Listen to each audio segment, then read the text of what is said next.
Welcome to the Mike on Much podcast. I'm your host, Mike Veerman. I'm here with my friend and trusted producer, Max Kerman. We are also here with our pop culture aficionado, Shane Cunningham. Intern Erica's not here today. It's just the three of us, guys. Old school style. Yeah, I like it. I brought some Bulk Barn candy for us to devour. You did? I've eaten most of it. What do your do you weigh yourself like before and after the holidays?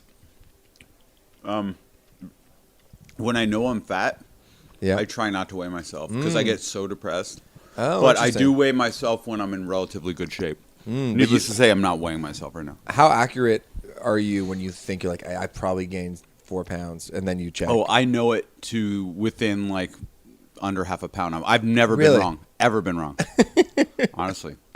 Yeah. Don't you just inherently know your weight? For the most part, but then sometimes you kind of surprise yourself. Well, at least I do, where I'm like, oh, like I had like a big weekend out or something, and then I'm like happily like, oh, okay, pretty good. Yeah, so I'm not always right.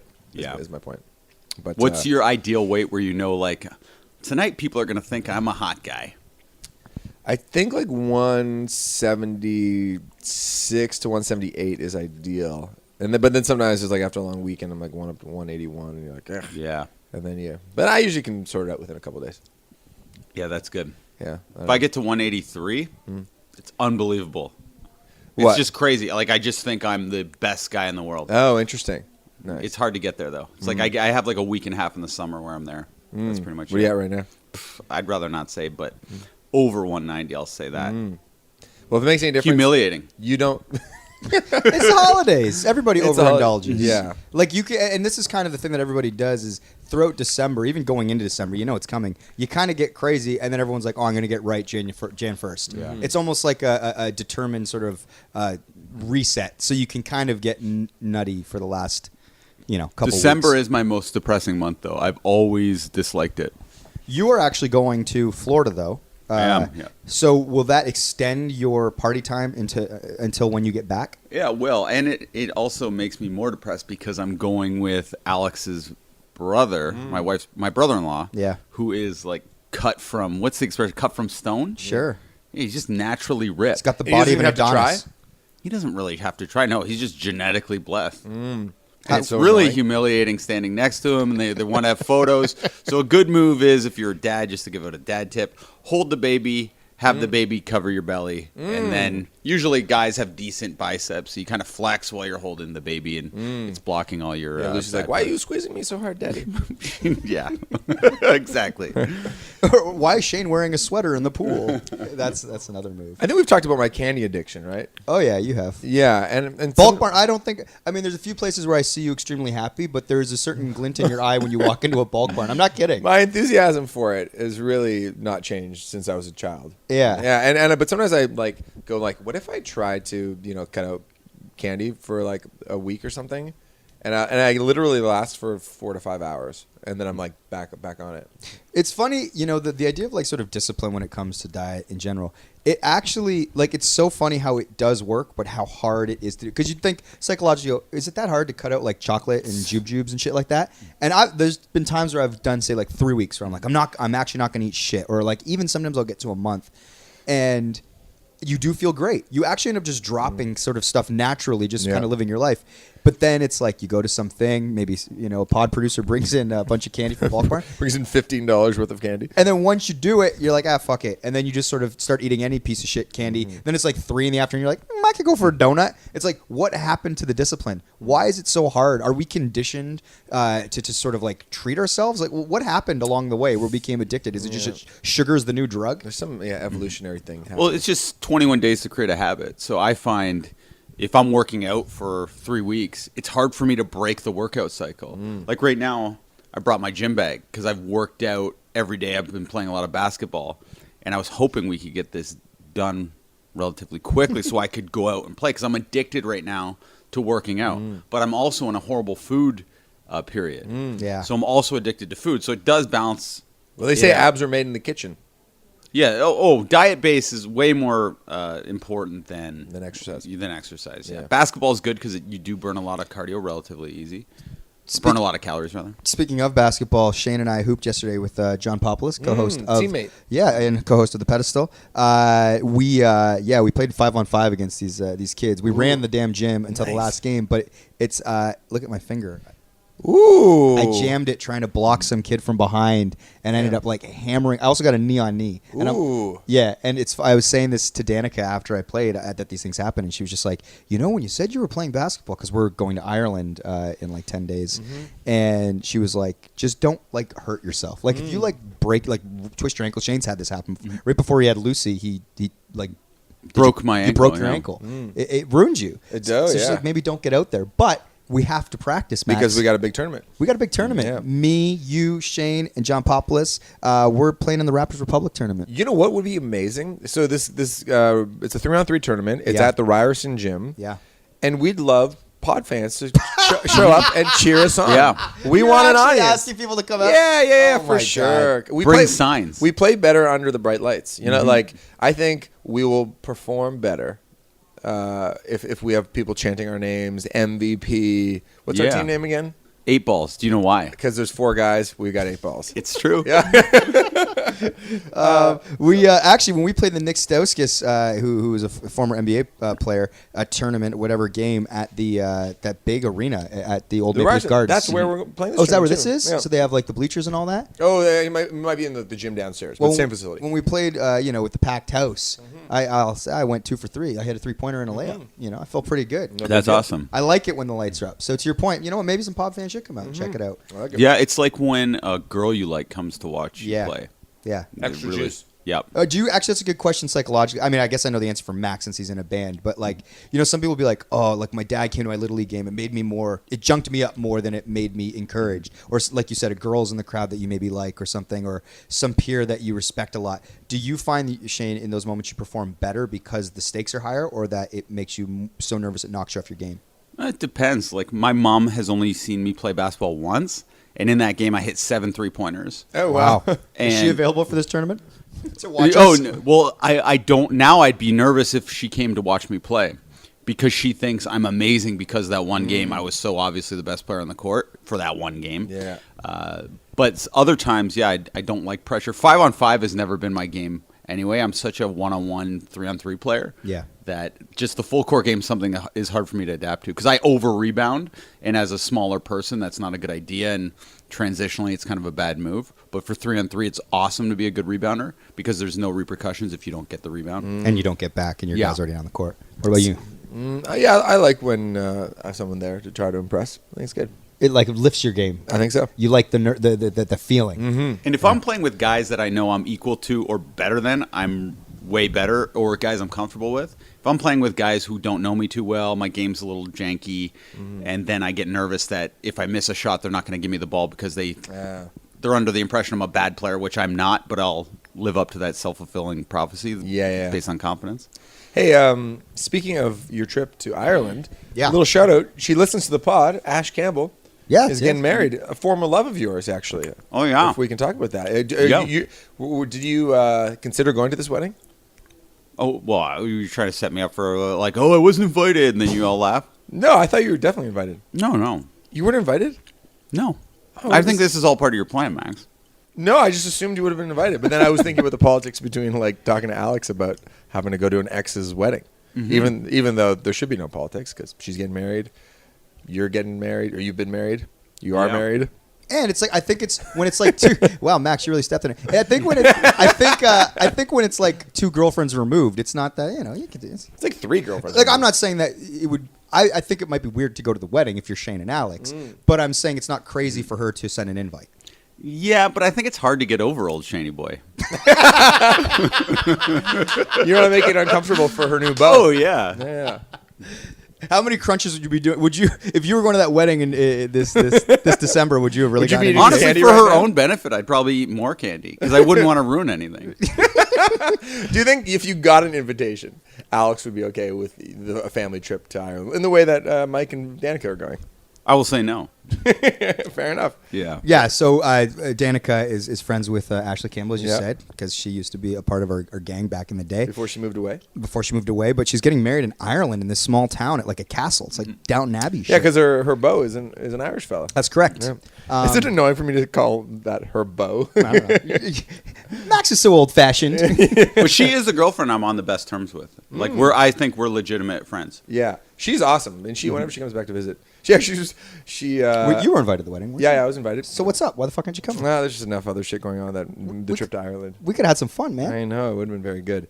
But she listens to the podcast. Wow, I did not know that. Yeah. Shout out. she does. Ash, me and Danica will be seeing you soon. Yeah. Well, let's get to topics. Well, let's go. Well, we're going to kind of hit 2 before we get to Shane's. Yeah. So, You little guys. two little guys. You want to do the bathroom first and Burger King? Actually, let's do Burger King first because then you have to go to the bathroom afterwards. So we'll do it in order of these events. Burger King has been offering people that have had delayed flights free Whopper. The plant-based Whoppers. Impossible. Yeah. Not Beyond Meat. Impossible Burger. Impossible Whoppers is what they're called. So they're plant-based burger. But they're basically saying, hey, if you've been delayed, come to the Burger King in the airport and you get a free Impossible. It's actually a little Whopper. more complicated than that. They have to sign onto the app. You have to go get the Burger King app. What if you already have the app? Yeah, okay, and then you sign in with your ticket information or some bullshit. Everybody does that shit. Everybody though. does that, and then you get the. Actually, that is a few more steps than normally. It's more than just coming up to the kiosk. They want your information. That's the tip. You know how McDonald's was doing that promotion with if there's 12 3-pointers in a game Yeah. of a Raptors game, you got free fries. It's they went through a lot of fries last season because it was a championship season, but you had to have the app to do it. It's just a way to get people to come to the app to give away fries, and they're going to buy more than just the fries when you go in. Well, now they've added a step to that. You were telling me this, You told me this. or maybe Mark told me because Mark Craig, who we work with, used to always do it. But Regardless, you relayed it to me. I did. And you have to spend at least $1 now to get the free fries. Yeah.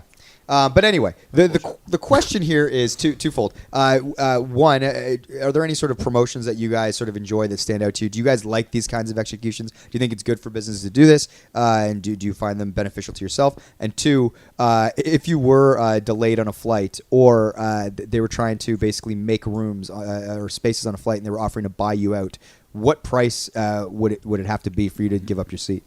So let's answer number 1 first. Easy for me. What do you got? Go. Best promotion I've ever seen. Domino's Pizza. Oh, yeah. Just handing out free small pizzas. Well, you talked about this on the pod when it happened. Cheese, pepperoni. What do you want? Perfect. Organization within No the lines. questions. Yeah. They don't care if you're homeless. They don't care if you're rich.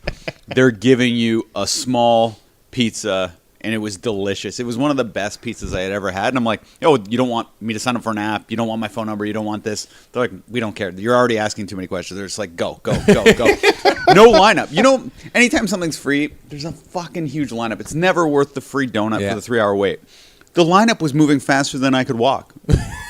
I was holding the line up trying to walk. You were sprinting. Yeah. Yeah, that is very good. Have you been back to that Domino's since? No. But I love Domino's, and I love them even more for doing Oh, yeah, because you order Domino's all the time. That's your favorite pizza. Mike and I feel like that's our pizza place. It is. It is. Shane got us on the me and Danica are now heavily on the cracker crust, which Shane got us onto. Nice. Yeah. And if you are going to order the cracker crust, always get extra sauce on Domino's pizzas. They always undersauce the pizza. Mike is into a habit of ordering extra marinara and dipping it in. I say do not do that. Just ask for extra pizza sauce. Really going deep on Well our done. Well, our it's just good predilections. advice. This is a good life hack if you are a Domino's fan. I know it's a polarizing pie. Not everyone's into it. But if you are, that's what you should do. Maxie, promotions you dig. My favorite one that comes to mind is that at Pearson Airport here in Toronto, you used to have to pay for the buggies for your luggage. And this was very fucking annoying because the band would roll up to the airport with all of our gear. You don't pay. You put it in as like you rent it for a You quarter. rent it. No, but I think you didn't even get the money back. Oh. Maybe you get a quarter back. Either way, the act of having to put change, find change, put the thing in, it would be like $1 or a toonie. It was very expensive. It was total bullshit. dumb. And so, but then one day we arrived at the airport and CIBC said, hey, these are on us. And so basically CIBC sponsored Brands the shit out of these buggies. Yeah, brands the hell out of them. But then as a result, they're all totally free. So I have such good feelings. CIBC actually happens to be my bank as well. But I have such good feelings towards CIBC for not putting me through the hassle that I normally would have to go Funny through. you say that. I just used one of those last week coming back from Philly, and my brain actually went, "This is great. Yeah. This is great that these are just here and available, and they work." And then smart of CIBC to just literally, say this is on us, litter it front to back with all their branding, and then you walk away feeling good about it. And they're not my bank. No, and I know that like we're in a numbers analytics world where like every like data is power, et cetera. And so I get why Burger King wants to have your information and have you sign up for the app. Totally understand. But when companies can do things where it's just a goodwill gesture and they trust that it'll come back financially in other ways because of the goodwill they've created, I really think that's great. I think that's cool. One of my Mike? my fave. It was equal parts good, entertaining, and then also at times embarrassing for me. But the Raptors used to have a promotion with Pizza, which is a pizza place here, where if the Raptors scored 100 points, no matter what, this was the original promotion, you get a free slice of pizza. So everyone in the building, 19,500 people in the GTA, the Greater Toronto Area, if the Raptors scored 100 points, you would get a free slice over the next 24 hours of pepperoni or cheese. What would happen, though, is when the team was particularly bad, we might be getting blown out by 20.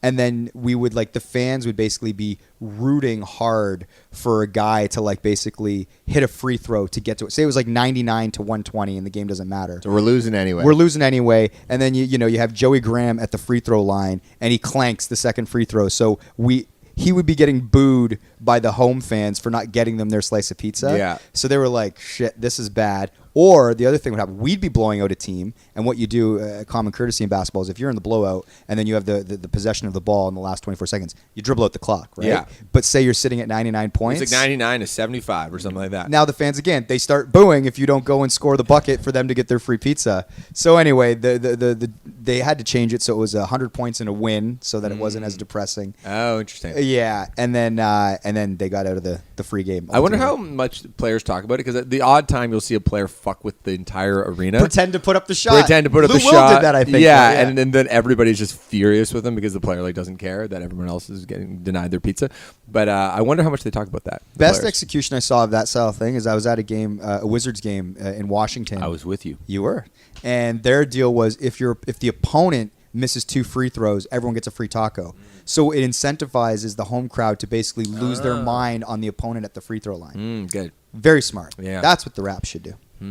Yeah. And then, guys, what would it take monetarily to get you to give up your seat on an airplane? This is circumstantial, but I will say $500. Wow. Interesting. Yeah, it kind of depends. Usually I want to get to the place. Usually, I have my schedule pretty jam-packed. I'm not the kind of person that's I could spend another day here. So I think it would have to be a lot of money. I mean, one, it depends where you're going. Am I going to an event that cannot be missed, and say the relationships at that event is depending on, say it's a wedding or something important, would be ruptured? Well, then there's really no amount of money. I mean, there's always an amount of money, but not enough that an airline was willing to pay. The thing that annoys me about these things is they always start low. It's it's this bullshit negotiation where they offer you a voucher, then they offer you $300, then they offer you $500, then they finally will get to their. So everybody now knows the game, or most people do, where you just sit. Nobody's giving up their seat, and it's so we got to go through 4 different rounds until they finally get to $1,500 or something like that. Yeah.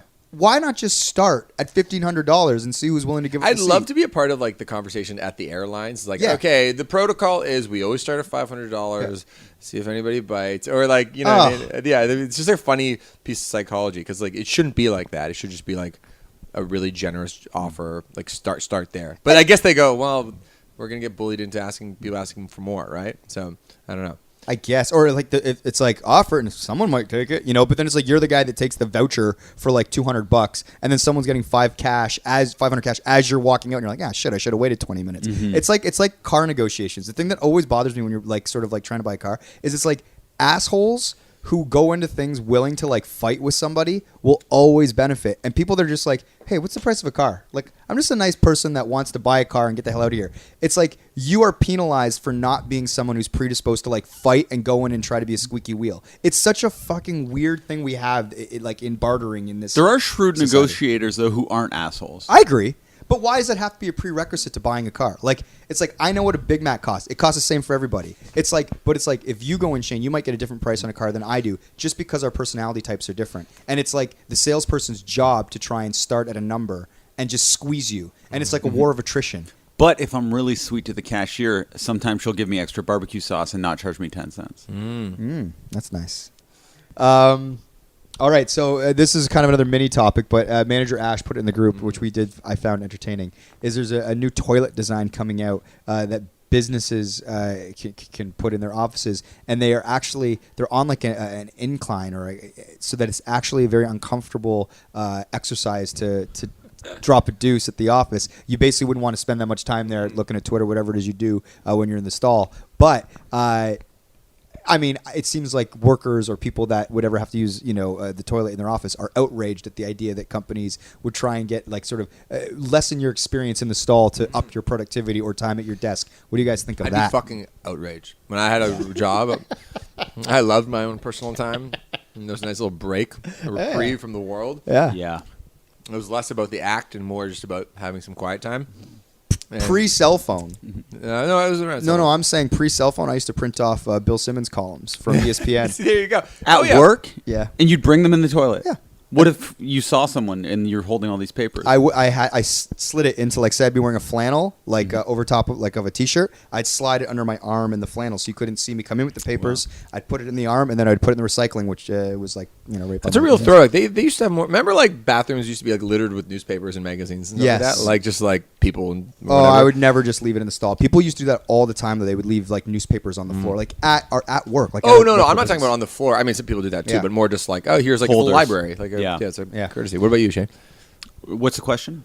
Are you mad about this? Yes, I am. I thought you were asking if I read in the toilet. But sometimes I will go to the washroom. What's the answer to that, though? Do you read in the toilet? I'll check my phone for sure. Sometimes I'm just like scrolling Instagram, but sometimes I will do some reading. And sometimes I've noticed I'll go to the washroom thinking I have to go, and I'll sit down. And I'm like, no, I just kind of just wanted a break. I don't even have to poo nor pee. I'm just sitting on the toilet. And then I'm kind of embarrassed because sometimes there's people next to me. So I have to wait for them to leave so I can leave without, like, I guess I could do a fake flush, but I still feel like they're onto me. Right. So I can't leave the stall unless everyone's gone.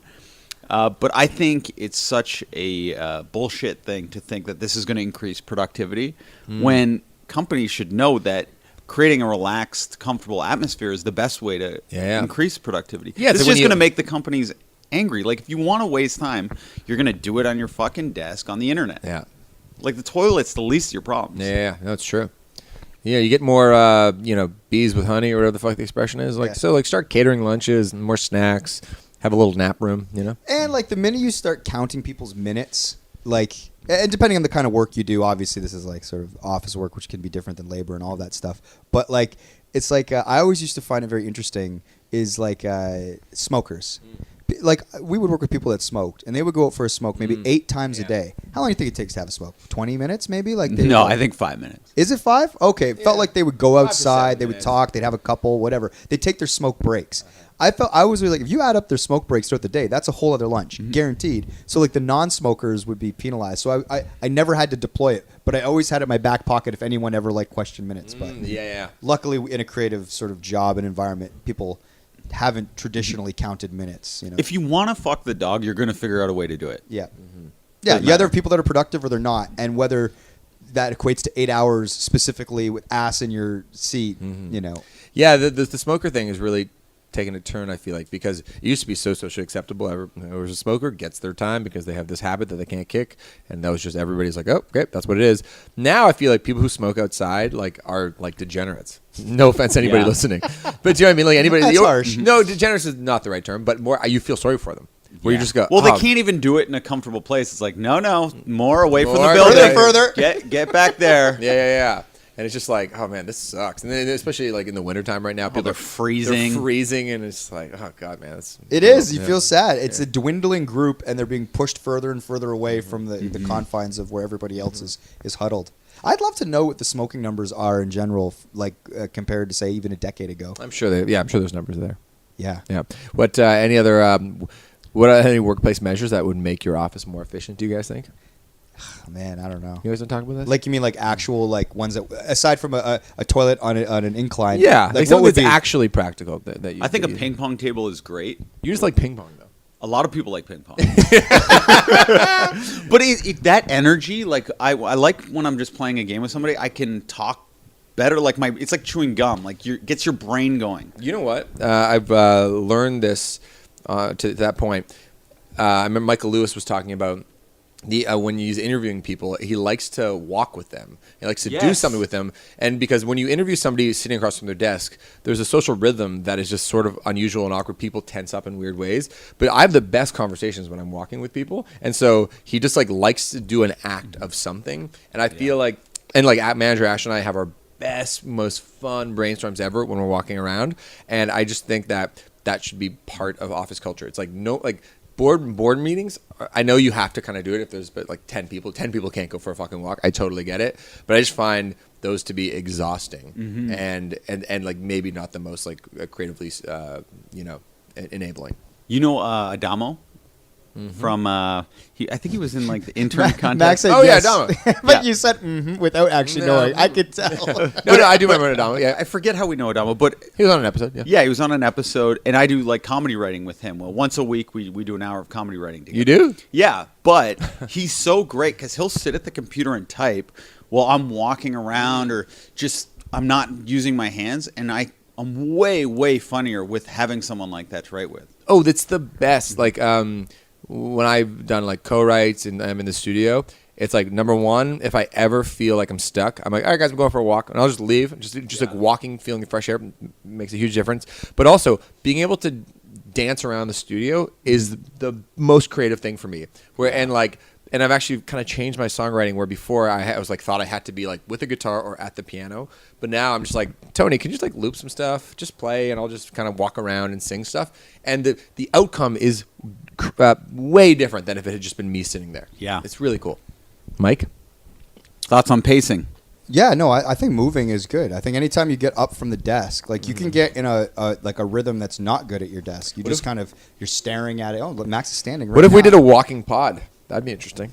Could be annoying because you could get out of breath. Yeah. The Kevin Nealon has a interview podcast thing where he goes hiking with people, and he's always so out of breath. It's hard to listen to. I haven't listened to it, but I imagine it would be hard to listen to. I think moving around is a good thing. Like I said, when you're at your desk, you do get into a rhythm, but it's not necessarily a good rhythm. You just you do your thing. You to break that is a very good thing, and sometimes I'm guilty of not. You just you put in your time, you sit at your desk, you you get more in your own head and cerebral, whereas just standing up and moving around can absolutely change the energy and the way that you're thinking about things for sure. We should give a TED Talk on this. Yeah. All right. But not sitting while we do it. No, definitely. Just before we get to Shane's secret topic, not secret, I guess it's just Shane's surprise, I want to encourage you to check out The Pedestal. We have a new episode up with Jordan Claire Robbins, who is the star of Umbrella Academy. We did The Princess Bride. Yeah, so that was a fun episode. Check out how we felt about The Princess Bride. See if we kept on the pedestal. See if we knocked it off. We'll have more episodes coming to you over the coming weeks as they come out. We did some scary one. We did The Exorcist. We did Seven with Kenneth Cuthbert, who you may remember from the Golden Globes with a certain type of water. Princess Bride was one of my favorite ones to do. It was the most fun in the room, I thought. One of the most fun. Yeah, it was. Jordan was really good. Jordan was great. So check that out. Nice. Now, Shane's surprise. Okay, so I have something, but I also had the toilet thing was going to be my surprise. Oh, shit. But sometimes I do find Ash and I are thinking the same thing. So I'm like, fuck. So that's why when you always ask, got any ideas? I hold back, and then Ash will sometimes come through, and I'm like, that's what I was going to do for the surprise. How'd you both come across it? Where was it? It was on Twitter. Just like a big Twitter trend. Yeah, but it was on kind of accounts that weren't super popular, but I was like, maybe she won't notice, maybe she will. But I've been really thinking a lot about this Kumail, what's his name? Last name? I can't say his last name. Kumail Nanjiani, I think is how you say it. And his bod. Yeah, so the guy from Silicon Valley, stand-up comedian, also actor. He was in The Big Sick. He posted. He's in this superhero show. I think it's called The Immortals or something like that. I don't know what it's called. But because he's on this superhero show, I guess he's been getting in shape, and he went supernova viral over the last 48 hours because he posted a shirtless pic on his Instagram of him. He's fucking ripped. And I've been listening to him on podcasts where he's been alluding to I really want to be in a superhero movie, so I'm going to work out maybe he already knew he was going to be in a superhero movie. But it's the like podcast I listened to, he was saying just so he could be considered, and now he is. Mm-hmm. But in the month of December, I'm always super depressed about feeling out of shape and everything. And This actually brings the pod full circle. This is where we started. that's why I thought it would be a good ending. And I've been in excellent shape once in my life. And I was wondering, are you guys interested in trying to get in excellent shape? Second question, do you think you will ever be in the best shape of your life, or have you already been in the best shape of your life? Well, to answer the first question, I've been interested in getting in shape for a very long time, maybe my whole life. So yes, I am interested in it. I'm definitely interested in it. Yeah. What sure. was the second question? Wait, what was my first The one? best shape we Oh were yeah. in? So do you think in your life? Yeah. Because I'm always curious about this. Like, have I already been in the best shape of my life? Have I already done the best thing I'm ever going to do? Yeah. Is it ahead of you or behind you? That's a great question. I would say that, like, as far as, like, you know, like when there's people that, like, you know, when they're teenagers, they'll be like, oh man, like when I was in grade 12, like look at my body or whatever. Your torso is usually what people are talking about. It's like, I've never felt like, there's never been a time in my life where I was like, yeah, let's party, and I take my shirt off and feel good or confident. You know how like you always see like if there's a pool party in high school, it's like people are excited to like rip their shirts off, you know, whatever. Yeah. I've never, ever felt that way. I can't even think of the last time. Maybe I was like 9 and before I was even conscious of it. So it's not like I'd be getting back to a place where I'm like, oh, young Mike is back, baby. I've always been sort of a loose T-shirt guy. So I would like to think that if we were to commit to getting in shape, like, it wouldn't be that hard for me to get in the best shape of my life, is what I'm trying to say. Like, I feel like if I committed 2 months to it, I would be ahead of whatever the hell I was at, like, what you would say was my, like, youthful peak at 15, 16, 17, whatever.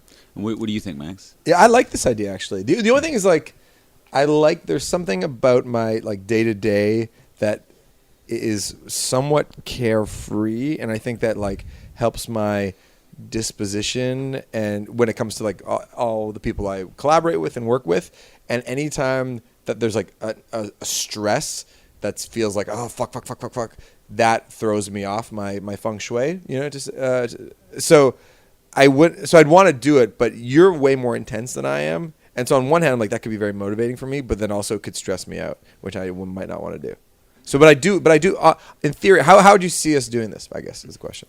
Well, we just commit to our diets would have to be the most crucial element. And then, like, Mike and I have tried going to the gym before on a daily basis. But the gym's not necessarily Mike's thing. But Mike is a basketball player. I think he could get into maybe doing 5 push-ups a day, then 10 push-ups a day, then 20 push-ups a day. And then we could get ripped. And it could be like a fun contest type game. See, I don't like the contest challenge. thing. Not a challenge. This can't be a sperm count thing. No, I know you're so against that. Fuck you, Shane.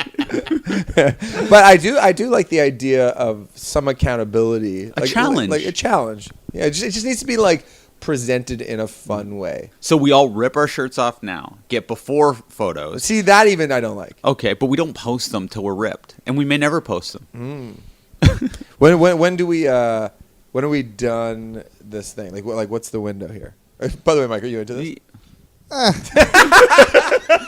Mike, I do appreciate how you're not really that interested in this, and I actually envy you to a degree because I'm a little more interested in it, and I'm like, oh, you know, you're just so carefree about it. You're like, no, you know what? I'm fine with who I am, and that's great. No, you know, and listen, there, like Shane said, there was a stretch where we went to the gym like for like a month, and Shane, like at times in his life, he's good at working out. He knows how to like do reps, and he knows how to do it properly. So when he gets motivated, like he said before, he can get himself in really good shape. Like, I don't even really know how that world works, and I find it very brain draining. Like I can't get into it. But like Shane said, I could easily, if we lived like in a warm weather climate, I would hoop for 2 hours a day if I could. Yep. If I didn't have a job and I lived in Malibu, I would literally be playing basketball all the time, and then just naturally I would be in shape. That's kind of the way that I would do it. The thing that is a little bit sort of makes me trepidatious to do it is I don't like feeling bad. So what happens is we'd be like, okay, we're going to this is our diet. And then inevitably someone's going to be like, hey, you want to get some Guinness after work? And I'd be like, yes, I do. And then I'm like, I'm letting myself down. I'm letting the team down because the three of us are getting in shape together. And then I sort of inevitably feel bad by just living my life. Well, it wouldn't be that strict. Right, exactly. I know. Like, is there a fun way to do it? Because, like, for instance, I know you and Ash text each other about the flock salads. right? You're like, Yes. oh, got the salad today, got the salad. Like, that's kind of fun. It's a delicious lunch. It also like encourages us like going for that instead of like, oh, do we get the easy slice of pizza or do we get this? And is it maybe a little bit more expensive? But it's like, it's a fun thing to be a part of. And like, how do you make health like a good time is my question. And if you can figure that out, I will do it with you. Okay, well, maybe we take tips from listeners on how to make health fun. And then people, like, we go home tonight, we take our shirts off in private, we take a photo. We might never see these photos. This might end up horribly. Bro, I don't take my shirt off anywhere. Danica has not seen me share this ever. What did I say, Mike? Lights off. Then you get sexy time. What if we did like a funny thing? Okay, what about this? What if like a listener, we assigned a day of the week to 7 different listeners. So we had a variety of opinions. So it's like Monday, Susie is telling us what we got to do. Tuesday, John is telling us what we got to do. And you guys are looking at it like it's a bad idea. It just sounds like an absolutely terrible idea. Well, I was saying it keeps it fresh and interesting. There's some interaction with the listeners. And are these people nutritionists, health No, experts? no, but you said I want listener feedback to see if anybody's got any good ideas. I'm sure the pod has 7 healthy listeners that would be like, yo, I got you on Monday. And then, yo, I got you on Tuesday. You know what I mean? So each pod episode... No, not episode. I'm just saying we don't during the days record- of the week. They just tweeted us. They're like, yo, Susie here on reporting for duty on Monday. This is what you guys are eating today. Try this. Try these 4 things out. It's weird, but I'll do it, sure. And then Tuesday, it's like, what's John got for us today? I And get it's it. I'd love to know, too, the level of discipline that Kumail had to get his body. Well, he did a detailed post on how... By the way, can we Yeah, talk like- about his post for a second? Sure. What I found it. Oh, there's so many angles to it. So let's pull it up. Because it was. Here, let me see. Oh, would you like me to read his Instagram post? Yeah. Okay, let me find him on Insta. Do you guys follow him on Insta? Actually, I started. There we go. you were inspired. Okay, here we go. So his post, man, this thing's rocking. Over 250,000 likes on Instagram. He says, I never thought I'd be one of those people who would post a thirsty shirtless, but I've worked way too hard for way too long, so here we are. You either die a hero or you live long enough to see yourself become the villain. I found out a year ago I was going to be in Marvel's Eternals and decided I wanted to transform how I looked. I would not have been able to do this if I didn't have a full year with the best trainers and nutritionists paid for by the biggest studio in the world. See, I feel like I could look like him if I had that. Yeah, sort of of course you could. I'm glad I look like this, but I also understand why I never did before. It would have been impossible without these resources and time. So big thanks to some trainer who started working with me at the beginning of the year and made me understand true physical pain for months and months. That sounds fun. Then, once we started shooting, a massive thanks to someone else and his team for training me almost every day and making me strong, limber, and injury-free. I can almost touch my toes now. That's funny. And thank you for forcing me to do cheat meals, David. Matthews Street Catering for their delicious and healthy meals. And finally, the biggest thanks goes to Emily V. Gordon. As we know, that's his wife. That's The Big Sick was based on their relationship. For putting up with me complaining and talking about only working out and dieting for the last year. I promise I'll be interesting again someday.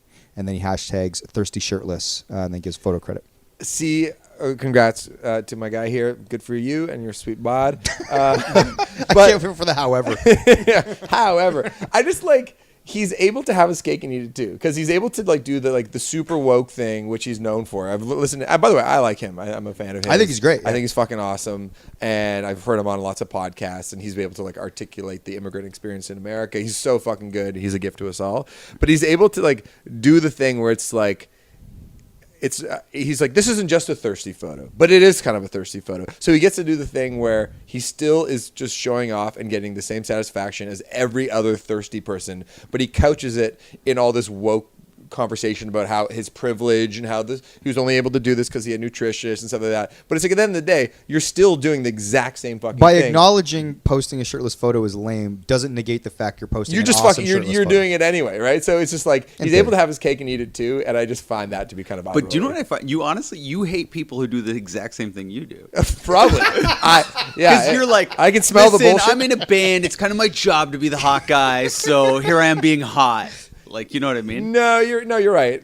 Maybe it. But I have this theory too, because I hate people who do the things that I do. It annoys me when I see someone else doing that. Okay, let's put You're ourselves the same. Okay, let's put ourselves in Kumail's shoes for a second. How would you have done it? Exactly like that. Just like that. Well, he's acknowledging, yes, I look amazing. Of course I'm going to post this because I look amazing. However, this is impossible to do, and I can only achieve this had I had these resources. I understand now why, although I always wanted to look this way, I could never. Yeah. So it's really setting it up for maybe people who are nerds, for lack of a better term, trying to be like, I can be like Kumail now. It's like, no, you can't. I could only do this because of this perfect set of circumstances. So maybe lower the bar a little bit and just get into a healthy shape, because what I'm doing is otherworldly for these reasons. Yeah. Yeah, I feel like it could. I know you tried to pepper in some jokes there or something, but I think it would have been slightly more honest and authentic if he was just like, you know what? I used to make fun of every fucking thirsty person, but now I totally get the adrenaline hit. And yep, circumstances are a little different for me because I was working with a major studio, but that's fucking life. C'est la vie. You know, anyway, just the amount of qualifying he did, I was like, okay, we get it. Like, everything has to be about some like political issue and your privilege, et cetera, et cetera. But like, at the end of the day, you just fucking love looking amazing, as does every other fucking Instagram model who does the exact fucking same thing, who you have ridiculed for the last 10 years, I'm sure. But do you think you're being made fun of a lot, like on your Instagram, like by a bunch of like jocks or something? Like, look at this fucking guy in his bedroom eyes. Don't you think, like, Bedroom eyes or whatever it's called? I don't know. Do you think so? I don't think so. No. I don't know. What do you think, Mike? I don't know. Like I like no, I don't think so. I think people that follow, I guess they're used to it. they're fans, and Yeah. it's not even. It's like I think anyone can be cynical about anything. Yeah. Depending I know, on your that's point what of I view. mean. Yeah, but That's what I'm trying to say right now. Yeah, but I would say no one would be cynical toward him. Like, I think that people would view what he does the same way they view Chris Martin or Brandon Flowers or whomever, or any other singer, where you're going to have a percentage of people that think it's lame, and then you're going to have a larger percentage that think it's really cool, and that's just the way that the world works. So Right. I wonder if what Max is saying about Kumail is, do more people kind of roll their eyes at him, or are the majority of people inspired? Yeah. No, I think I'm being extra cynical here. I just wish that he had. I wish he just had acknowledged that the thing that he probably made fun of for so long, Sure. is actually fucking amazing. Well, on interviews, I've heard him saying like he's always like not looked up to, but liked guys with big bodies. Oh, really? Like, it might have been him talking on Dax, and they both have this thing where they just love buff dude accounts. Oh, maybe I'm not giving enough credit. Maybe, Yeah, see. maybe he like likes it way more. I just assumed as like sort of a pudgy comedian, he'd be like the first person to like make fun of any like meathead at the gym who's looking fucking. Do you know what assumptions do? Makes an ass out of you And me. And if you work hard enough, you can get that ass into great shape. It's true. So what are we doing with our workout plan? I think, what if we did this? We just set an ideal weight that makes us feel good, and we try to hit that weight. And it doesn't matter if we look like Kumail. I like that. I That's do good. like that. Like, and by the way, yeah, like, you know, there's been times in my life where I've dropped way down and you look good, but usually it's because you're depressed or going through a breakup or something like that. It's like, how do you do that when you're I got not? Hit me. Danica will break up with you. Oh, that's the best way. That's a cheat mode, though. It is cheap. It's true. But I'm willing to do it for the pod. Yeah, I like it. I got a number in mind. Let's hear yours. I think I feel good at like 177, 176. I was going to say that. Yeah, but Perfect. But So let's no- all get to 177. But no, but seriously, okay, let's set an ideal weight.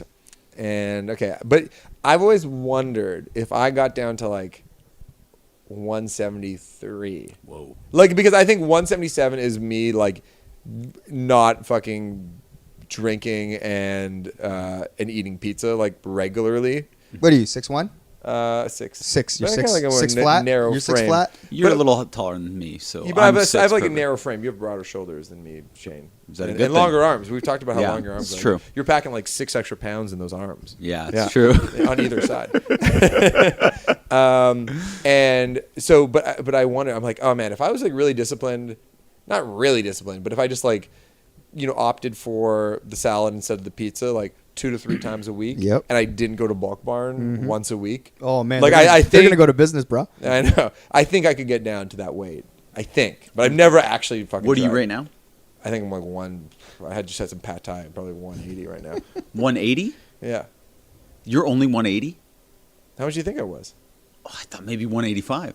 I weighed myself yesterday. It was like 179. Holy shit, that's very impressive. All right, but I'm here's how it's going to work. Okay. If we really want to try and do this, why don't we all weigh in and then try and lose 10 pounds? Is 10 pounds too crazy? That might be crazy. I don't know. Is that crazy talk, Shane? I don't know. I don't think that's crazy. I think we go for 8 pounds. Okay, this will be really compelling radio. Yeah, so a weigh-in and then 8. I'll bring my scale next episode. Yes. Oh, good.